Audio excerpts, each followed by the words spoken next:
What's going on, YouTube family? Welcome to Automotive Life. My name is Lucky, and today we have two special guests from IAA. We have Zach and Ray, and today we're going to be talking about something that matters a lot in our industry, and we need your guys' help. But before I do, if you do me a huge favor, I want you guys to go down in the description, make sure you subscribe and like their channel. You're going to love the information they're going to give. But without further ado, I'd like to introduce you, Zach and Ray, and today we're going to be talking about the FTC filings for dealerships. This is a big thing I know that's on your channel, and you guys have been really the spearhead of all this, and I truly appreciate it. I haven't put as much effort into it, so I got to give all the credit to you guys. Can you kind of tell people what this FTC ruling is, the things behind it, and why it's such a big deal? Go ahead, Zach. All right, Pops. I'm Zach. That's my dad, right? So, Lucky, FTC, it was about, I don't know, I guess it was beginning of July 1st, if I'm not mistaken. They put out a proposal, and it was approved 4-1, a 4-1 vote by the FTC for 4 new rules that would essentially regulate and enforce more strict guidelines for what we'll call like shady dealer practices. And Pops, keep me honest here, but the first one was that the advertised price of a vehicle actually would have to be the price of a vehicle when you go to buy it. So the price that you see listed on the dealer's website would be the out the door price plus the taxes and tags and things like that at the dealership. But that would be the price that you're paying for the car, not some number that magically increases when you go there. Correct, Dad? That's correct. And if I also remember correctly, it would ban the use of call for price. If you're going to advertise a vehicle, you have to advertise a price.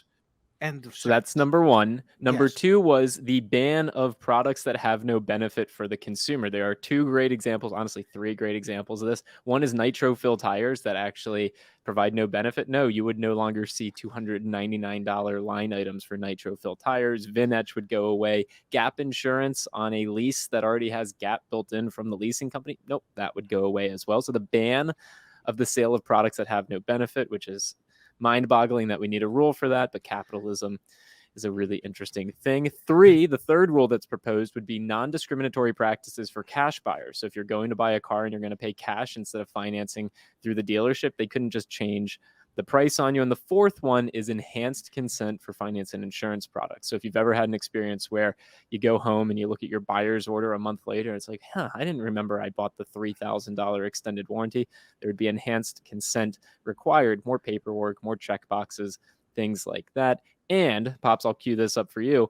The FTC opened up a 60-day public comment period that actually ends on Monday, like September 12th, in just a few days. And so, Lucky, on our channel over at YA, we've been super active getting people to leave comments. There's almost 5,000 comments at the time we're filming this because there's such an opportunity to voice frustrations with the way that things work and why we support these rules. Absolutely. And it's, if I may, it's key that this is one of the few times that consumers actually have an opportunity to make their voices heard. Lucky, you've been in the business a long time. I was in the business a long time. I know very few people that actually, like, I don't know, going to an automobile dealership and buying a car, and they've said, "Oh no, I had a great time. I can't wait to do it again." You know, maybe I've come across 5 of those people in my 43 years. So the vast majority of people absolutely abhor the way we sell cars in this country, and the reason they don't care for it is some of the shenanigans that dealers utilize.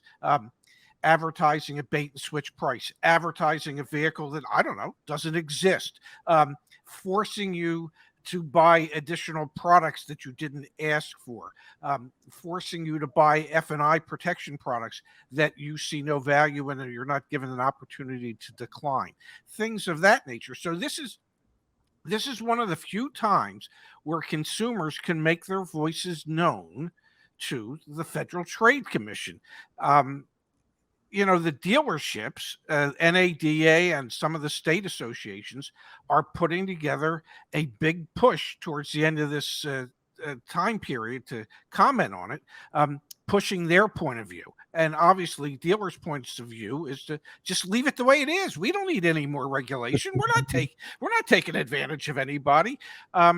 So we have until Monday to make our voices heard and hopefully to be able to make a change in how we see this happening and going forward.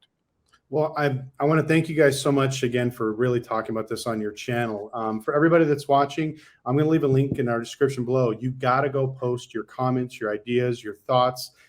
We got to get out there and we got to change this, because as a dealer myself, I want to bring up the first issue that you talked about, Zach, or the number one was the pricing.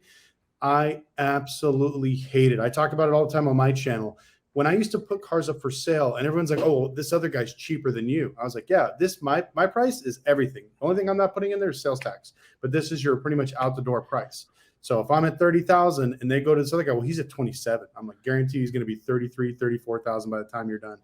And it's putting a really bad taste, like you said, in dealers, or excuse me, consumers' mouths. Nobody's had a great experience. We talked about, the theory of negotiating. You can always negotiate down. Trying to negotiate up is just a complete pain in the ass. And, it's one of those things that I don't think a lot of dealers really care. All the owners are so far away from the actual everyday operations that I believe that now it's just the soul and the overall, mom and pop's feel of the business is gone.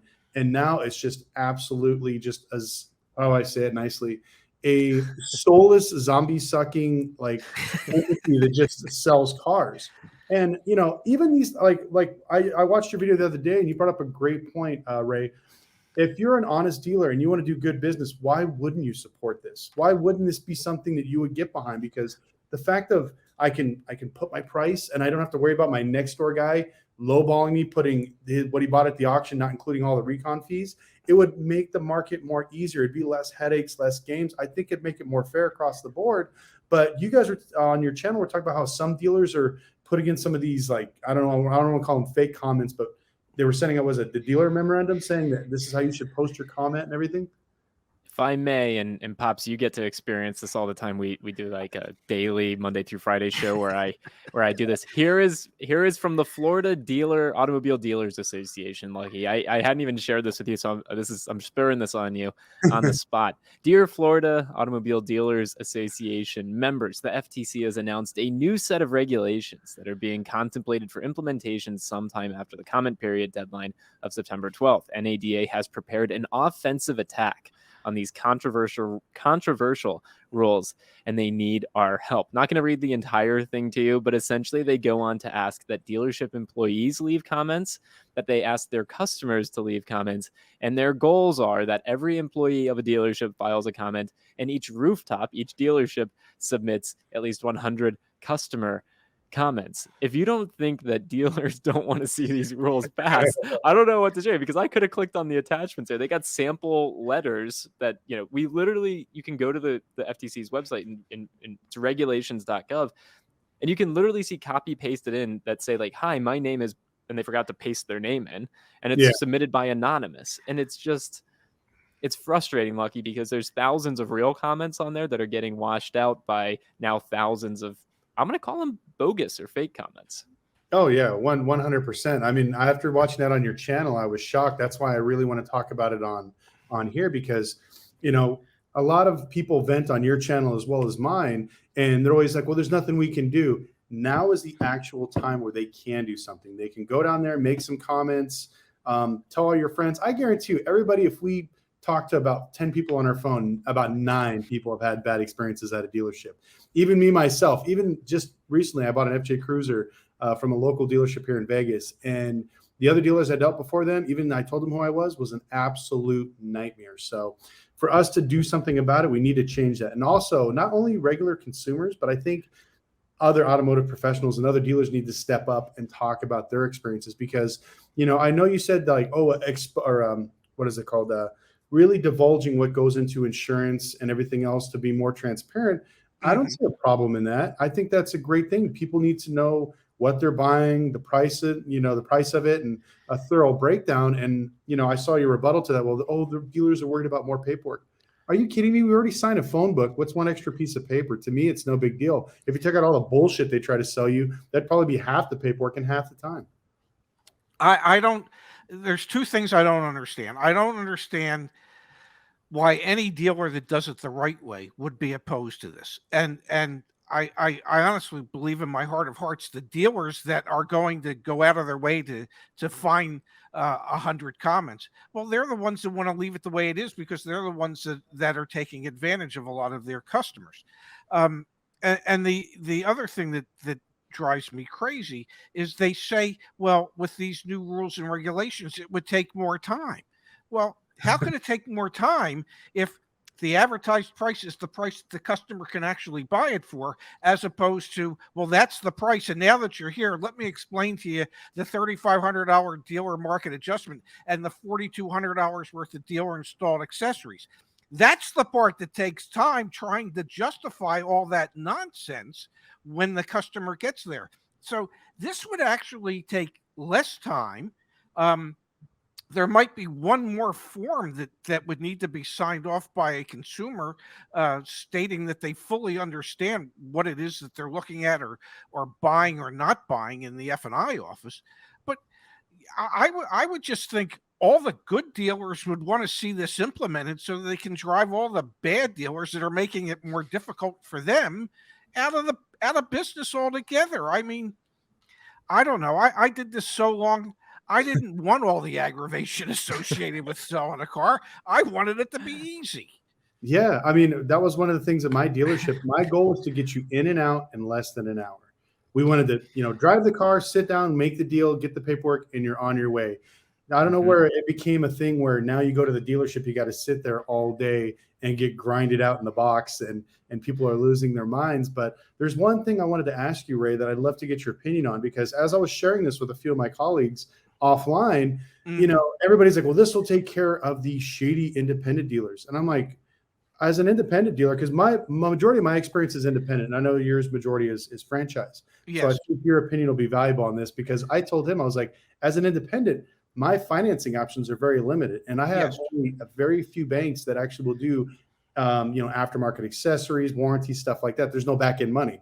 Where compared to a franchise store, I think this will have more significant range. So I thought it was kind of funny how when people picture shady dealerships, I always get this concept. People always tell me they think of like used cars with Kurt Russell, some shady car lot on the side of the road, small mom and pops. And I feel that this is more aimed towards franchise stores. What do you believe, or what do you feel that this is kind of? Well, I think the vast majority of the bad experiences are encountered at franchise dealerships.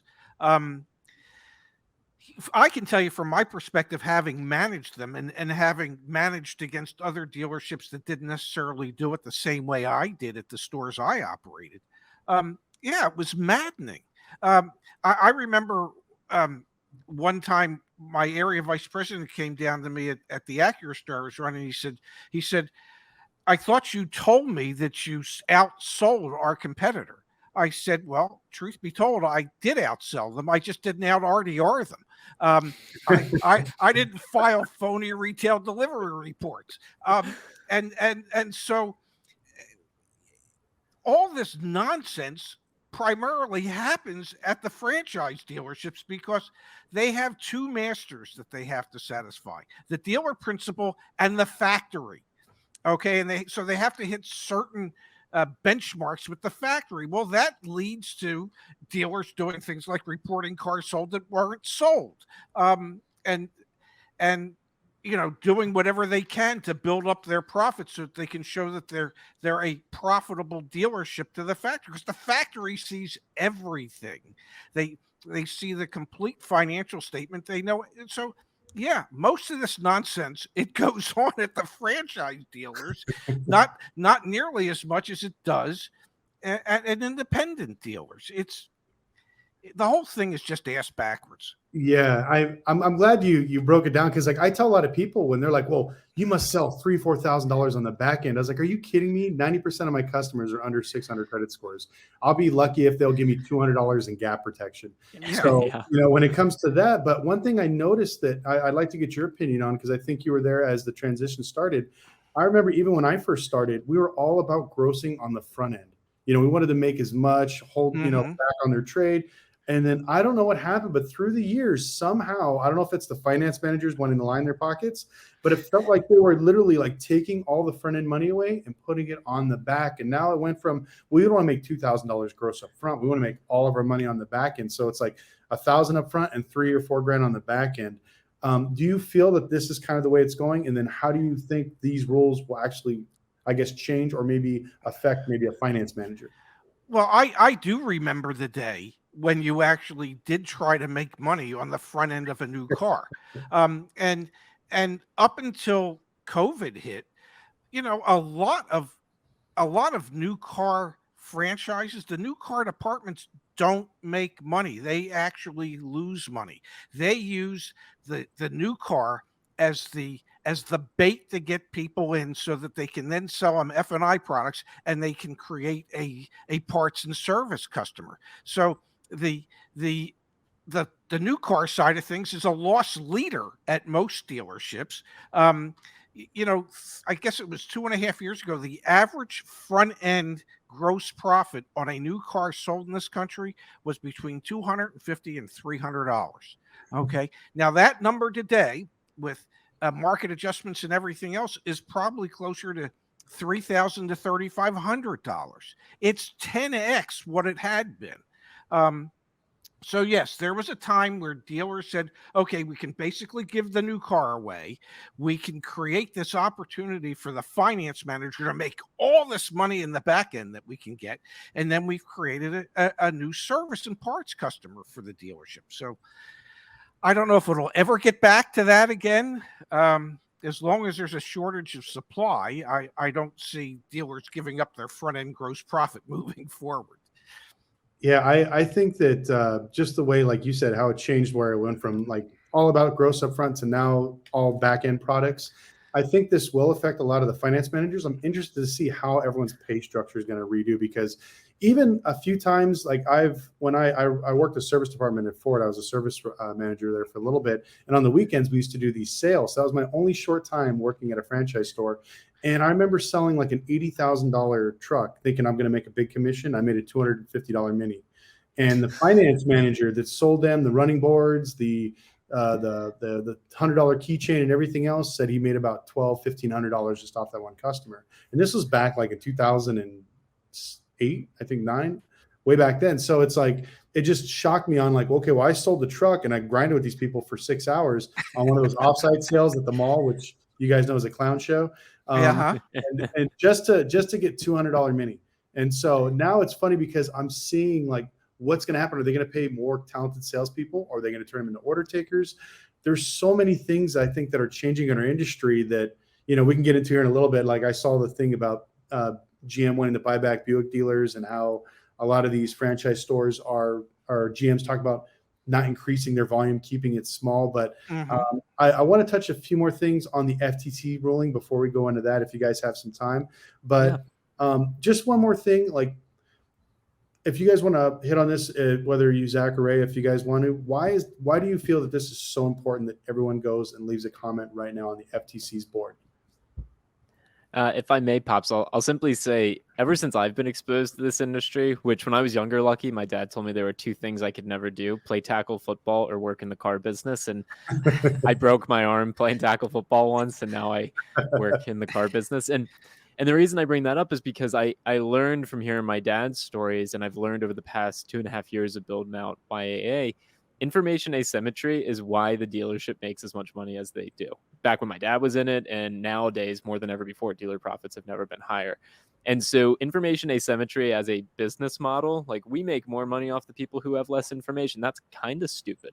I'm 27, so maybe I'm just young enough to think that that's like not a great way to approach life. Like, that is not super rewarding. And so, you know, to your comments before, Lucky, your comments before, Dad, why not make your voice heard? The odds are you've probably had a negative experience. Now's your time to voice it. And I think what we're trying to do over on our channel is really, like, I appreciate you said spearhead before. Like, we want to spearhead this. When NADA comes out with a memo, we respond to that memo as the YAA community. Do we have 16,000 dealers? No, but we've got 250,000 YouTube subscribers. You know, it's like, it's apples and oranges, but like, we're trying to flex our muscle. And so if you don't think businesses should exist to make money because they take advantage of people who have less information, then go leave your comment. If you think that that's a fine business model, then probably stop watching Lucky Lopez and YAA. You're probably just not into into car stuff. Realistically, Zach, there's two kinds of people out there when it comes to cars. Okay, people that have either been screwed by a car dealer, or at least they think they have, or people who will be screwed by a car dealer. I mean, it's not of it for most people. It's not if it's going to happen; it's when is it going to happen. And so this is our opportunity to see to it that if we can get these rules and regulations passed, and if we can get the FTC to actually enforce them, well, then we can take away the when. That in the future it won't happen, and it doesn't need to happen. These businesses could be extremely successful without all the shenanigans. They just haven't realized it yet. Yeah. So much efficiency could be had. I mean, like millions of hours. My dad's career would have been entirely different. He wouldn't have spent 40 years selling cars. Your career may have been different. Like there's just so much opportunity to bring efficiency to this market. And I think the FTC, it's never good to see like the government get involved, but like I think the FTC is just trying to make it more efficient. That's what they're trying to do. No, I talk about it on my channel. I tell everybody the last thing you want is the Fed to come in and regulate you. But at this point, even if they step in like this and make these adjustments, I would be more than happy. Like you said, it would make the process seamless. Like I hate to bring up other companies I don't like, but like CarMax and Drive Time, you can't argue about price. This is the price. Here's your down payment. Here you go. I've seen people get in and out of CarMax in like an hour. You can do it there. You can do it everywhere. It makes the headache a lot less more. And I think that negotiating on a fixed price instead of like, well, they're asking 30. Let me go and ask them 29. Oh, sorry, sir. It's $37,000. And it's like, well, my budget was 29. It kills all of that. But the fact that like your channel primarily, I think, really focuses on the consumers and helping gain that knowledge to educate your people. A lot of my viewers are dealers, and this is why I'm hoping that the next generation of dealers, and even I have, I think, a little bit over 3,300 dealers in our email list, and I'm sure most of them are probably watching now. So if you're hearing us talk about this, not only from the consumer side, but also the dealer side, this is something that's going to benefit all of us, and we all need to do this. I'm going to put my name up there. I'm not going to leave an anonymous comment. I'm going to post what my honest beliefs are, why this is BS, and why this is hurting our industry. And I think everybody watching this should take the time to do this. I don't ever really ask for anything, or, I do ask you for like and subscribing my channel as well as theirs, but I really need you guys to go there and really post something, because this is how we can affect the change. The last video I did, I got over, I think, 700 comments of people wanting to change stuff. And I think that this video will probably get even more. So put in the comment section below, right after you post, put a link. Good stories, bad stories, we want to hear from that. Make sure you go check out their channel as well. But I don't want to keep you guys too long, but hopefully you guys got like another 10 minutes you could spare. Okay, cool. So one thing I do want to talk about now that we got the FTC thing out, and hopefully we can make a positive change, is what is your opinion on the current market? Because I always make it sound like the sky is falling and there's a lot of things moving, but I love the way you guys do an analytical breakdown. And it doesn't have to be anything really polished, but just your generalized idea, because I think it's important to listen to everybody. And I'm usually on the back end talking about the dealer side, but I'm watching not only you guys giving great information about the Black Book, Kelly Blue Book, you're talking about Cox Automotive behind the scenes. So just kind of give, I guess, our watchers like your take of what's currently going on in the market. All right, Pops, let's hear it. Well, no, I was going to let you go first because you're analytical. You got classes. Well, okay. Let me just say, on the new car side of things, I don't think things are going to get better for probably close to a year. Most of the manufacturers have limited availability because of supply chain issues, and they're just going to continue to produce the vehicles that are high profit margin vehicles, high priced vehicles that are making it more difficult for less affluent customers to go out and buy new cars. So I think because of the severe shortage of inventory, we will continue to see high asking prices on new cars for the foreseeable future. On the used car side of things, having looked at the Black Book data week in and week out, This was the 5th week in a row where we've seen almost a one percentage point drop in the wholesale values of vehicles that were being purchased at the auction again this week. So in the last 5 weeks, a lot of these vehicles have lost about 5% of their value. Ultimately, I think that will translate into either lower asking prices by the dealers for their retail inventory, or more dealers being more flexible and more willing to negotiate off of their asking price um, as we move forward. Because if they're floor planning their inventory, as you know, that gets expensive, Yeah. especially when the Fed raises rates. So there's more of a need for dealers to be a little more flexible, and there's a little more leverage to an educated buyer to present some of that information to the dealer when they go to negotiate on a pre-owned car. See, I'm glad the way you said it. It's literally almost verbatim what I say, and so I wanted to hear multiple people say the same thing, because I want to get your opinion. When I talk about how like the book's dropping and how we're seeing stuff going cheaper at the auction, a lot of the non-sales, the reruns keep running and inventory is building up.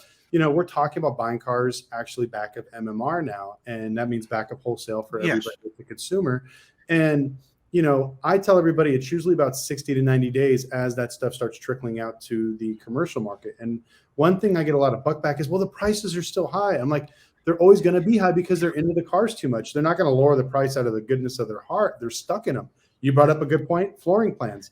They got recon. They got floor plans. They overpaid for them. They're not going to lower the price unless they have to. And I'm looking at average days on market. I think, is it up in the 40s now? Or is it still? Yes. Okay, so it's like every day I'm watching it uptick, and I share links. I give information. I get professionals like you guys to give me your opinion. And we still get so many naysayers. Oh, it's only going to go up from here. And I'm like, do you guys remember 2008? Remember the housing crisis? It's the same thing. I was like, just be patient. Listen to, I'd say, people like us, because we see it every day. And I love the breakdown you guys do of all their numbers. I'm telling you, you guys have to go watch their channel. I just talk out of my ass, but these guys bring actual numbers and facts. I just walk around with a camera at auction and tell you how much I bought stuff for. But I don't want to cut you off too much. Let me share something with you, Lucky, because we talk a lot on our channel, the Black Book data, which is great. But one of the things we actually did, and I'm super proud of this, we built our own car search. Like, we legitimately built a car search. And one of the things, and I just pulled up this RAV4 Prime that my dad and I actually talked about earlier today on our show. You can actually scroll down and you can see the price history, the retail price history. So back in August, when this was a brand new car, it was listed for sale at $49,269. Then you can see as a used car, it was listed for sale on August 8th of this year, $59,980 or $998, $59,600 on 8/18. At the end of August, this dealer was asking $60,335. And today, when we're filming this, September 7th, $58,268. So the reason I bring this up is it's not just the wholesale data. Like, if you're tracking price changes, you're starting to see some flexibility, some depreciation, even of retail asking prices. And we talk to people every single day. Like, the service we offer our business is like coaching people to get car deals. We are seeing used cars be negotiable again. Like, good luck actually trying to get a new Toyota RAV4 Prime, because A, you're going to have to order it, and B, you're going to wait 18 to 24 months. So it's like, no, you're not going to negotiate on that. But the used ones that are starting to sit around a little bit, like, we are actually seeing, I hate to call it wins, but like, it's a buyer's market almost, sort of. Yeah. No, I see it kind of going that way too. And, I kind of was a little rude on my last video. I think you guys will have to watch it, but like, I had a lot of people complaining like, well, I can't get a deal. And I'm like, how's your credit? How's your down payment? You got to come from some sort of leverage. You either have great credit or a good down payment, or you got to check from the credit union. You can't be a 600 credit score with a bunch of DTI that's all out of whack with no money down, expecting to get a car for, some sort of a deal. There's got to be something there for the, to have some sort of leverage. And I know that you guys talk a lot about that on your channel, about how, to apply for credit unions as well, try to get financing, how to actually work a deal.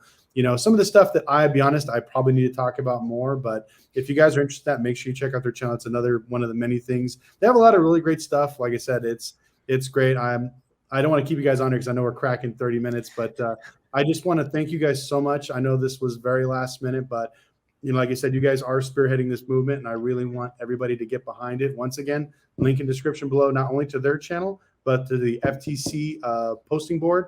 Post your comments, post what's going on, everything else like that. I'll also include their other social media because we got both your guys' Instagram. And anything else you want to take us home with? One last tidbit of information, something that our viewers can go home with? Yeah, take the 5 minutes out of your life to offer a comment to the FTC and do something for yourself this time. Exactly.